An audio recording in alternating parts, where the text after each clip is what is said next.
ఒకరోజు మింకు కొంగ ఈ అడవికి వచ్చింది. ఛీ! ఈ అడవిలో ఎంత చెత్త ఉంది.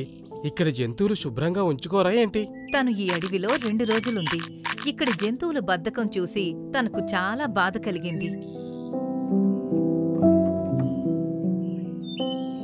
కొంగ అక్కడ రాజు అయిన షేర్ఖాన్ దగ్గరకు వెళ్లి జరిగిందంతా తనకి చెప్పింది. మ్మ్.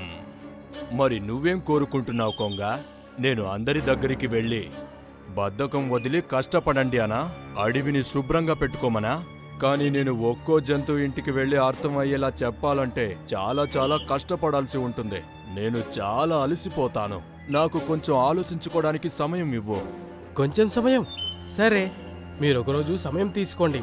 అలాగే రేపు రాత్రిలోపు ఏదో ఒకటి ఆలోచించి ఈ పని మొదలు పెట్టండి. ఏంటి ఒక్కరోజా?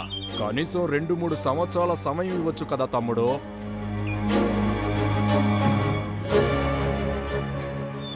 అయ్యో దేవుడా! ఇక్కడి రాజు కూడా చాలా పెద్ద బద్ధకస్తుడు. ఈ అడవిని ఎవ్వరూ బాగు చేయలేరు. కొంగ చెరువు దగ్గరకు వెళ్లి కూర్చుంటే తనకి చెరువు లోపల కూడా చాలా చెత్త కనపడింది. అప్పుడు కొంగ చాలా నిరాశపడింది.